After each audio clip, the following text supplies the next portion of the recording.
Welcome to the Cenario Podcast, your guide to mental health and well-being. Each episode, we uncover practical tools, discuss expert insights, and explore how supplements can transform your mental health journey. Get ready to learn, grow, and thrive with us. Hey everyone, welcome back. We're diving into something today that you guys specifically requested. Oh, cool. Yeah, and that is coping mechanisms. Oh, God, why? We found this super interesting research. It's a really detailed document all about coping mechanisms and how they play into mental health. Yeah, sounds like something everybody needs to hear about. I think so too. Yeah. Yeah, so we're going to explore what they actually are, why they're so important, and then most importantly, I think we'll look at how to build up those healthy coping strategies you can start using like today. Yeah, I'm excited for this one. This is, I think, a really good topic. Me too. So to get us started, let's define what coping mechanisms are. What are we even talking about? Right. Well, the research we looked at defines them as basically the strategies we use to manage stress, regulate emotions, and deal with all the curveballs life throws at us. But the thing is, it doesn't necessarily mean they're all good for us. That's very true. Yeah. It's easy to think of coping as just like getting through something, but the real goal is to find those strategies that really support your mental and emotional health for the long term. I see. So some coping mechanisms might help you out in the moment, but then they actually make things harder down the road. So like a Band-Aid solution versus something that's actually addressing the problem. Exactly. Okay, that makes a lot of sense. So think about this for a second as you're listening. How do you react when you're stressed out or overwhelmed? Do you isolate yourself? Do you reach for your favorite comfort food? Do you dive into a project to distract yourself? These are all clues about what your coping mechanisms are. I love that. And you know what? A great way to figure out your patterns is to actually keep a journal for this. Well, that's a great idea. You can jot down those stressful events and just how you reacted to them. And then over time, you might notice some trends. You start to see what's helping and what's hurting. Yeah, and you can see what's really helping you versus what might be doing more harm than good in the long run. It's like being a detective of your own mind. That's a good way to put it. So why does all this matter? The research really highlighted how those coping strategies are basically our toolkit for dealing with life's ups and downs. I think the most important thing to remember is that effective coping can actually help prevent some of the negative mental health outcomes we hear about all the time, like anxiety and depression. That's huge. Yeah, we're not just talking about getting by. We're talking about building resilience and protecting your mental well-being in a proactive way. Okay, so it's about thriving, not just surviving. Right. Now, I did notice that the research mentions two different types of coping. There's problem-focused and emotion-focused. Yeah. Could you break those down for us a little bit? Yeah, for sure. So imagine you have a big presentation coming up. Problem-focused coping would be like practicing your speech, doing your research, getting feedback. So you're actually taking action to address the root of the problem. Exactly. It's about tackling the issue head on. Okay, what about emotion-focused then? Emotion-focused is more about managing your feelings around the presentation. So maybe you use deep breathing techniques to calm your nerves, or you talk to a friend for support, or you visualize yourself succeeding. It's not about getting rid of the problem. It's about figuring out how to deal with the emotional fallout. So you've got your problem-solving toolkit, and then you've got your emotional toolkit. Right. And ideally, we want to be skilled with both. Exactly. Yeah, because life is unpredictable. Right? Some situations call for a direct approach. Others might need a more emotional response. So having a diverse set of tools is really important. Okay, so we've talked about what coping mechanisms are, why they're so important for our well-being. But now let's get into the difference between healthy and unhealthy ways to cope. Yeah, because this is where things get tricky. Because what feels good in the moment isn't always the best thing in the long run. Right. The research gives some good examples of both types, so let's break them down. Perfect. So on the adaptive or healthy side, we have things like problem solving, which we just talked about, seeking support from friends, family, or professionals, exercise, mindfulness, meditation, time management, and relaxation techniques. All great tools to have. And you know what? I think it's important to remember that even small things like taking a few minutes to just breathe deeply can make a big difference in our stress levels. Yeah. We often underestimate the power of those little things. Right. It's about those little moments of calm amidst the chaos. Exactly. And the more you practice, the more natural it becomes. Totally. And then on the flip side, we have the maladaptive or unhealthy coping mechanisms. These are the ones that give us that temporary escape, but ultimately have negative consequences. Right. Things like avoidance, where we just bury our heads in the sand, or relying on substances to numb the feelings, which can obviously lead down a really dangerous path. Yeah, and there's also overeating, which I think a lot of people can relate to. It provides comfort in the moment, but then can lead to guilt or even physical health problems later on. And what about social withdrawal? Isolating ourselves might feel protective at first, but it can actually worsen feelings of loneliness and depression. Yeah, and in some cases, people even resort to self-harm as a way to cope with those overwhelming emotions. These are all very serious warning signs, and it's important to reach out for help if you're struggling with any of these unhealthy coping mechanisms. Absolutely. There's no shame in seeking support. And it's a sign of strength, not weakness. Definitely. It's about recognizing that we all need help sometimes, and asking for it is the best thing you can do. I agree with that. Yeah, it's so important to remember that, we're not alone in this. Everybody struggles with finding healthy ways to cope. And sometimes it takes a bit of trial and error Yeah, for to sure. figure out what works. Definitely. The good news is there are a lot of tools and strategies out there. Right. It's just about finding what fits your personality, your needs, and like what your specific stressors are. Okay, so let's dig into the research a little bit more and see what tips it gives us for building up those coping skills. So first off, it talks a lot about understanding our triggers. Oh, yeah. You know, the things that kind of set us off. It's things that make you spiral. Exactly. Yeah. If we can identify what those are, we can start to anticipate those moments. Right, maybe even avoid them. Yeah, or at least prepare for them. I had a friend who realized that traffic was like a huge trigger for her stress. Oh, yeah. And so she started listening to calming music during her commute. That's a good idea. And it made a huge difference for her. It's amazing how these little adjustments can really make a difference. Yeah. And speaking of simple but effective strategies, the research also mentions deep breathing and relaxation techniques. Oh, yeah. In fact, they specifically mentioned the 4-7-8 technique. Oh, that's a good one. Have you ever tried that one? Yeah, it's a great technique for regulating your breath. So how does it work?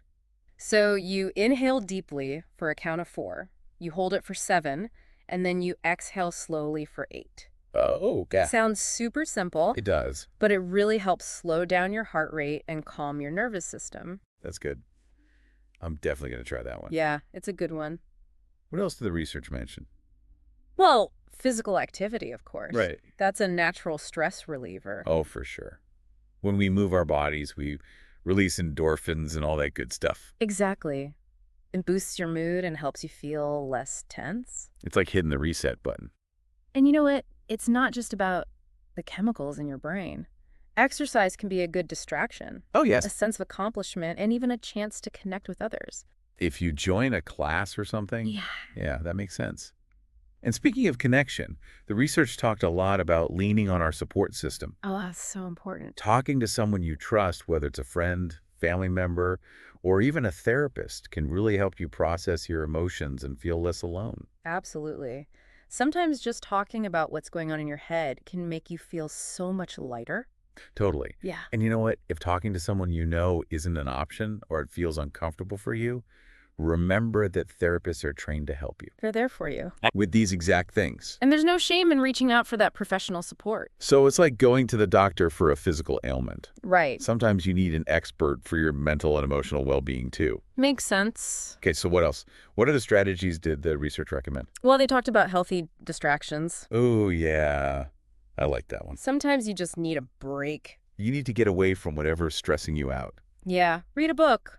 Watch a movie. Listen to music. Spend time in nature. Or even just take a nap. Exactly. But the key word there is healthy, right? Right. We want to choose distractions that actually make us feel good.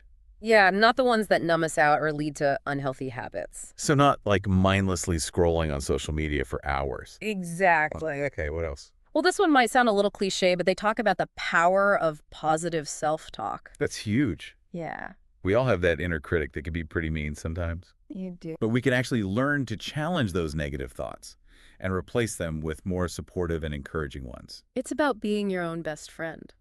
Oh, I like that. Yeah, and being as kind to yourself as you would be to someone you love. It takes practice. It does, but over time, you can actually rewire your brain to think more positively. That's incredible. It is. So what about problem-solving skills? Oh, yeah, that's a big one. I feel like when I'm overwhelmed, I don't even know where to start. Yeah, the research suggests breaking down big challenges into smaller, more manageable steps. Yeah, that makes so much sense. Yeah, it's so easy to get stuck when you're facing a huge problem.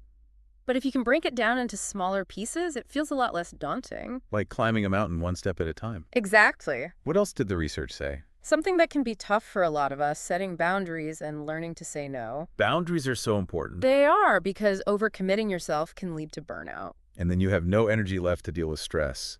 Right. So it's okay to say no to requests that feel overwhelming or draining. It's okay to say no. It is. In fact, it's essential. It's about saying yes to yourself and your own needs. That's a good way to put it. It's a form of self-care. It is. The research also mentions something that's kind of obvious but easy to forget. What's that? Taking care of your physical health, Oh, yeah. getting enough sleep, eating nutritious foods, staying hydrated. Right. It can have a huge impact on your ability to cope with stress. Totally. Our physical health and our mental health are so connected. Yeah, when you neglect your physical needs, your mental and emotional well-being suffers too. For sure. And then this last tip is so important. The research emphasized that there's no shame in asking for help. Oh, absolutely not. If you're struggling to cope, reaching out to a therapist or counselor can be so helpful. Yeah, they can provide support and guidance. It's a reminder that you don't have to go through this alone. Right. There are trained professionals who can help you build resilience and manage your mental health. And it's not just for people with severe mental health issues. Right. It can for anyone who wants to improve their coping skills, learn new strategies, or just understand themselves better. So it's like an investment in your well-being. Exactly. Okay, so we've covered all of those strategies, but I did want to mention that the research also talks about natural supplements that might be helpful for stress management. Oh, yeah. They mentioned things like ashwagandha, That's a good one. L-theanine magnesium, GABA phosphatidylserine, and rhodiola rosea. Wow, that's a lot. It is. It's important to note, though, that supplements shouldn't be a replacement for healthy coping strategies. Right. They should be an addition. Yeah, they can complement those strategies. Exactly. So, for example, ashwagandha is an adaptogenic herb that's been used to help the body manage stress. I've heard of that one. And studies suggest it may help regulate cortisol levels. Cortisol is that stress hormone, right? Yeah, it's often elevated when we're stressed. What about L-theanine? So L-theanine is found in green tea, and it's known for its calming effects. It promotes relaxation without making you drowsy. Oh, that's nice. Yeah, so it can be really helpful when you're trying to stay focused, but you still need to manage your stress levels. That's so cool. So much good information here. It is. But of course, it's important to do your research Oh, yeah. and talk to a healthcare professional to figure out what's right for you. Always a good idea. And make sure you're getting supplements from reputable brands. That's excellent advice. Ah. So we've covered a lot of ground today. Hmm. It's really empowering to realize that we have so many tools to manage stress and build resilience. Yeah, it feels like we filled up our coping toolbox. Sure. Yeah. What stood out to you the most from all of this? I think the emphasis on the connection between our physical and mental health. Yeah, that was a big one. It's a good reminder that we can't neglect one without impacting the other. It's all connected. It is. So we need to take care of our minds and bodies, cultivate those healthy relationships, and find things that bring us joy. And remember, there's no shame in seeking professional support. Definitely. It's a sign of strength and self-awareness. It's about having the courage to reach out for help and prioritize your well-being. That's what it's all about. Wow. So much good stuff here. So as we wrap up, what's the one key message you want listeners to take away from this whole conversation about coping mechanisms? I think the biggest thing is realizing that you have more power than you think to shape your responses to stress and build up that resilience. And there's not one right way to cope. It's really about finding what works best for you. I love that. And it kind of reminds me of something else that research talked about, the importance of being proactive. Yeah. Like it's not just about reacting when things get tough. Right. It's about building a strong foundation for good mental health. Yeah, it's like building up your mental immune system, you Yeah. know? Prioritizing self-care, nurturing your relationships, finding activities that you enjoy, and seeking support when you need it. It's about making mental health a priority, not just something you deal with when things go wrong. Exactly. And remember, this journey to greater resilience is a process, not a destination. Oh, that's good. There will be bumps along the road, but each challenge is a chance to learn and grow. So true. Even when we stumble, we can get back up, dust ourselves off, and keep going. Exactly. Resilience isn't about avoiding hardship altogether. No. It's about learning how to navigate those challenges in a way that makes you stronger. This has been such an insightful deep dive. I feel like I've learned so much, and I hope our listeners feel the same way. Me too. Yeah. And as always, we encourage you to reach out if you have any questions or want to share your own experiences. You can find us on social media or drop us an email. We love hearing from you guys. So until next time, stay curious, stay compassionate, and keep diving deep. Thanks for tuning in to the Cenario podcast. Don't forget to visit Cenario.com for more expert tips, articles, and supplements designed to support your mental health. If you enjoyed this episode, remember to subscribe and share it with a friend. Until next time, take care of yourself.